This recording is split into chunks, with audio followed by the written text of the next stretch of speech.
Hey guys, it's Ellie. Welcome back to Bite-Sized Book of Mormon. I'm glad to have you with me.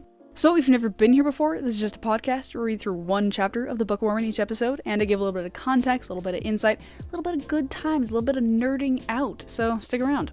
So if you remember last episode where we read Mosiah chapter 1, we just started a new book, it's very exciting, Mosiah is a very important book, and it was basically King Benjamin talking to his sons and admonishing them about reading the scriptures, and telling Mosiah, his son, that he is going to proclaim him as king in front of the entire land the next day. And so he's like, okay, Mosiah, go tell people to gather, and then I'm going to address the people and tell them that you're going to be king, etc., etc. So now that address is going to happen. So without further ado, let's read Mosiah chapter 2.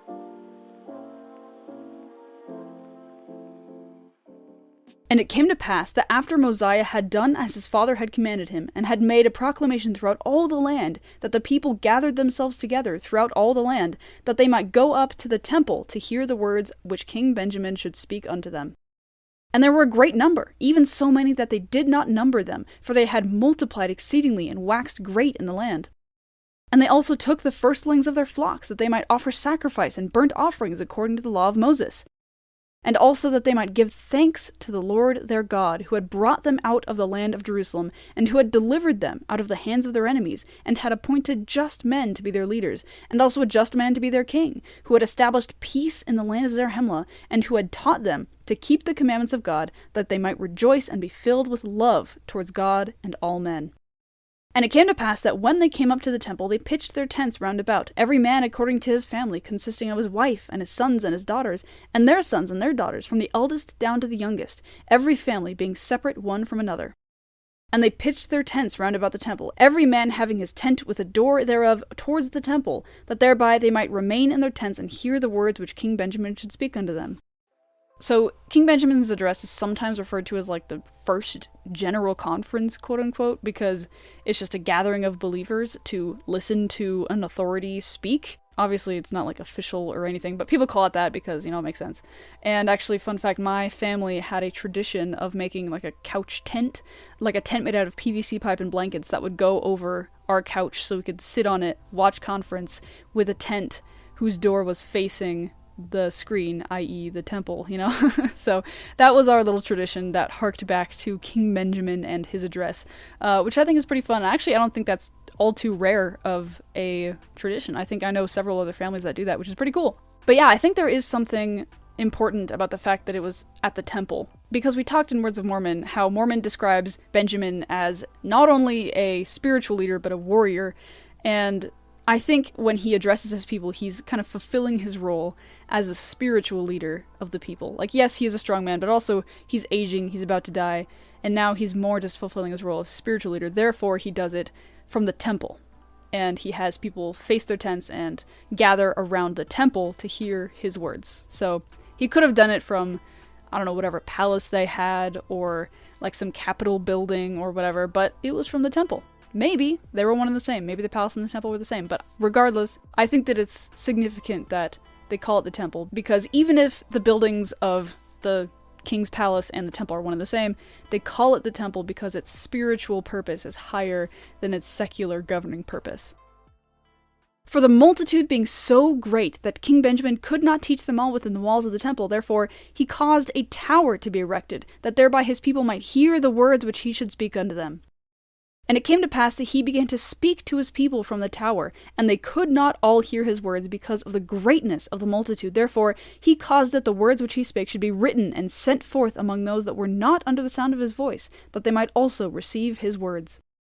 And these are the words which he spake and caused to be written, saying, My brethren, all ye that have assembled yourselves together, you that can hear my words which I shall speak unto you this day, for I have not commanded you to come up hither to trifle with the words which I shall speak, but that you should hearken unto me, and open your ears that ye may hear, and your hearts that ye may understand, and your minds that the mysteries of God may be unfolded to your view.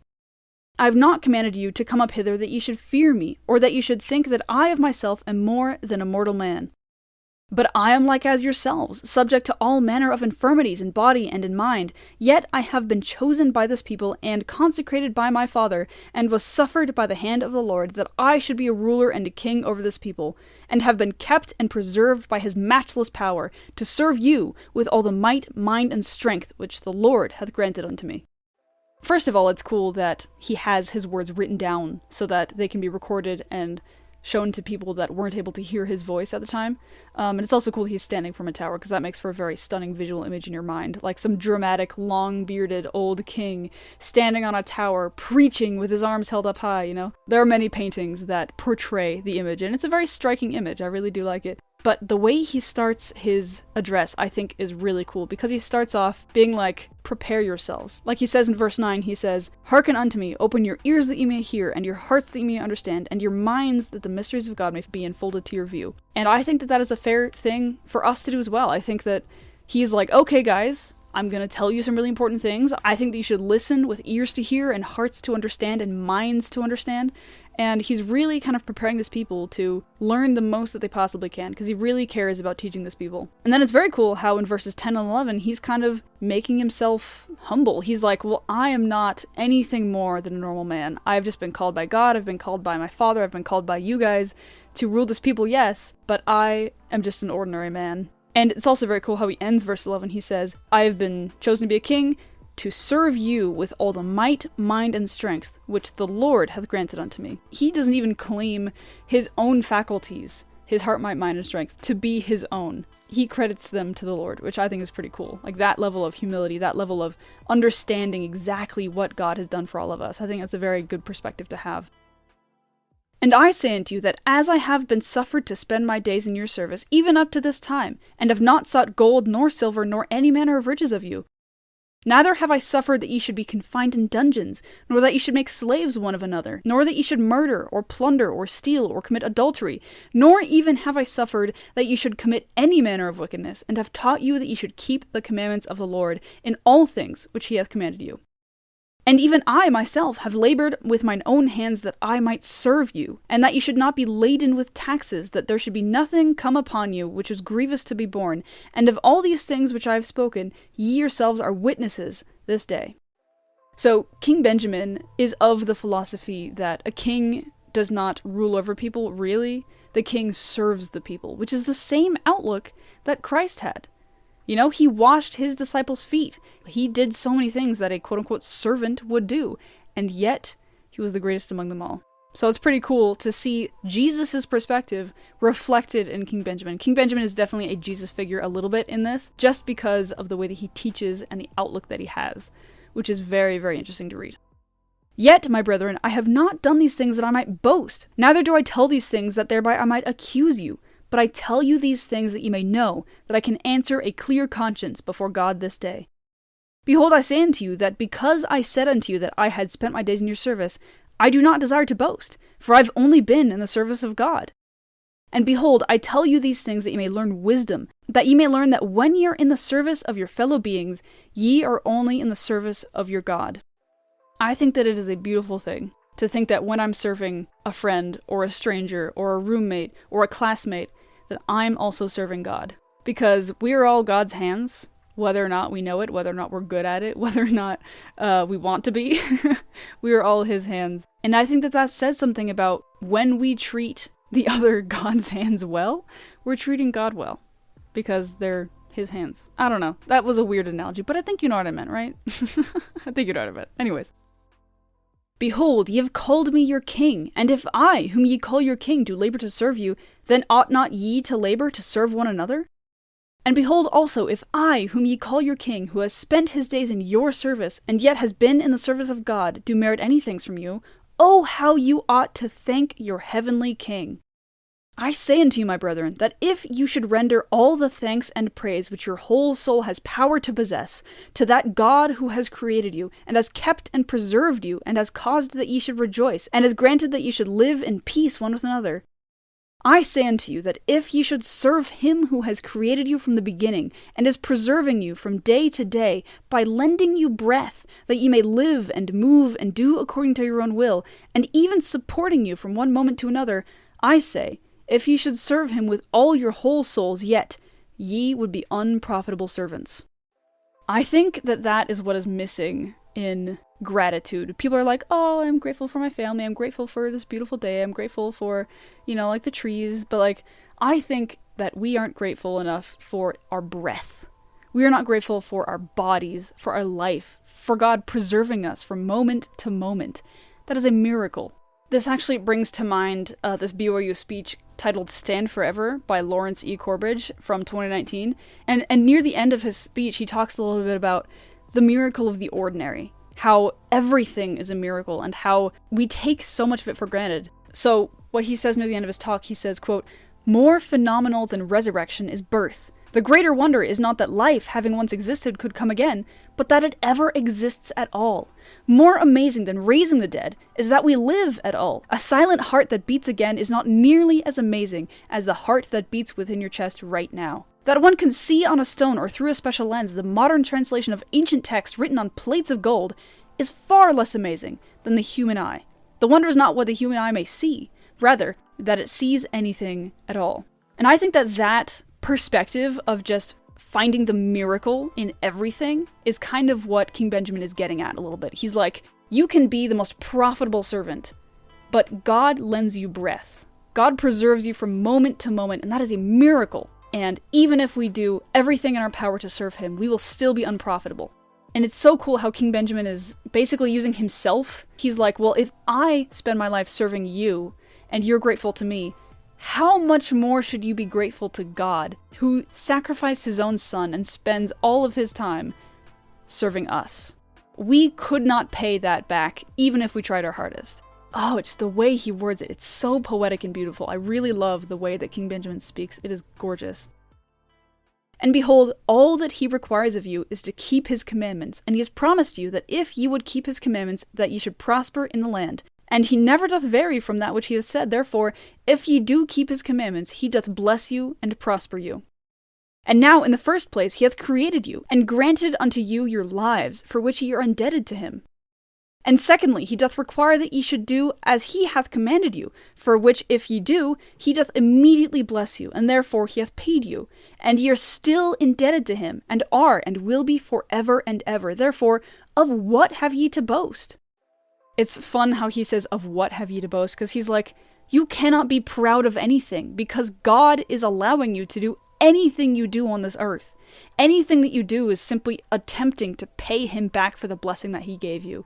He gives you life, he gives you every single day, he gave you your body, like everything. It's so cool. I love this perspective, how just everything is a miracle. That is such a good perspective, I think, to live life with. One of the things that I try and do in life is to notice the unnoticed, to not take anything for granted.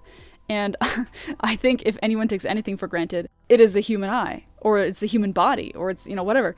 And I think that can go unnoticed. When you lose your health, you begin to appreciate the miracle that your body is. So, anyways, I just love how King Benjamin is taking it all the way back to just the miracle of life itself. "And now I ask, can ye say aught of yourselves? I answer you, nay. Ye cannot say that ye are even as much as the dust of the earth. Yet ye were created of the dust of the earth, but behold, it belongeth to him who created you. And I, even I, whom ye call your king, am no better than ye yourselves are, for I am also of the dust.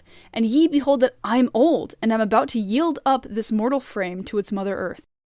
Therefore, as I said unto you that I had served you, walking with a clear conscience before God, even so, I at this time have caused that ye should assemble yourselves together, that I may be found blameless, and that your blood should not come upon me, when I stand to be judged of God of the things whereof he hath commanded me concerning you.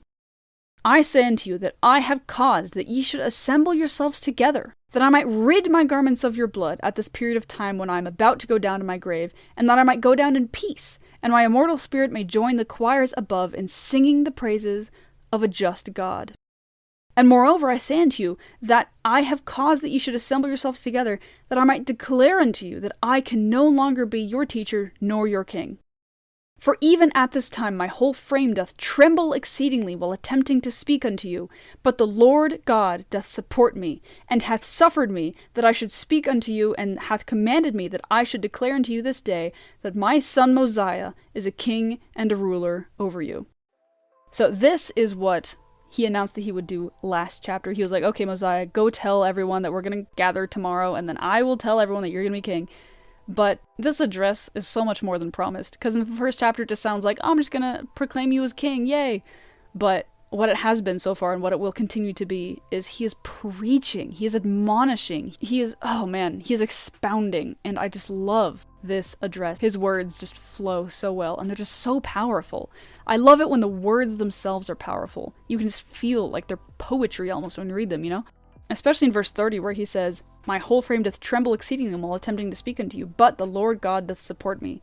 He's like, this speech that I'm giving to you now is being supported by God. Like, God is allowing me to have the breath as I give this speech. I don't know, it's cool because he's like, well, I've been talking about how God gives us breath, how God gives us life, how God gives us our bodies this whole time, but he is actively allowing me to give this address, even though I'm so old, and even though it's hard for me, he is allowing me to give this address before I die. He is supporting me through this address. Like, that is a cool application of the principles that he's been talking about, right?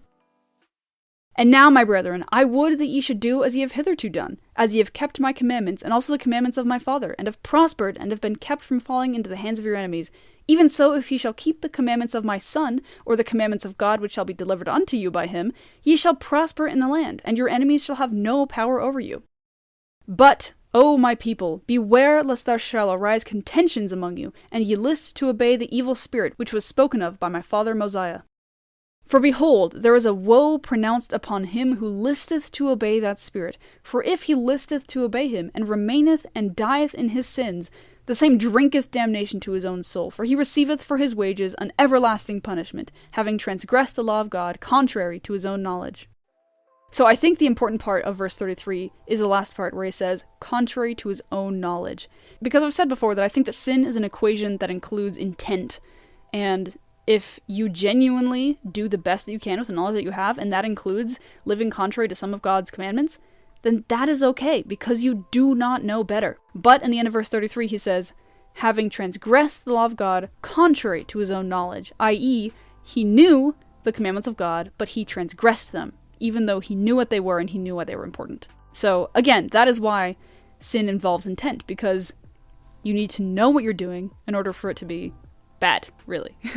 And that is kind of validated in verse 33, which I think is really interesting. And that's why I don't call everyone I see sinners that don't completely follow the gospel, because they don't have the gospel like I have it, you know? They don't have the knowledge that I have, and so therefore I can't really call them sinners because they don't know. I say unto you that there are not any among you, except it be your little children that have not been taught concerning these things, but what knoweth that ye are eternally indebted to your heavenly Father, to render him all that you have and are, and also have been taught concerning the records which contain the prophecies which have been spoken by the holy prophets, even down to the time our father Lehi left Jerusalem. Oh my goodness, sorry, I'm going to pause again. But in verse 34 he says, render to him all that you have and are. So, like, yes, give God all that you have, but also give God all that you are. Give him your person. And as has been said in previous chapters, give him your whole soul.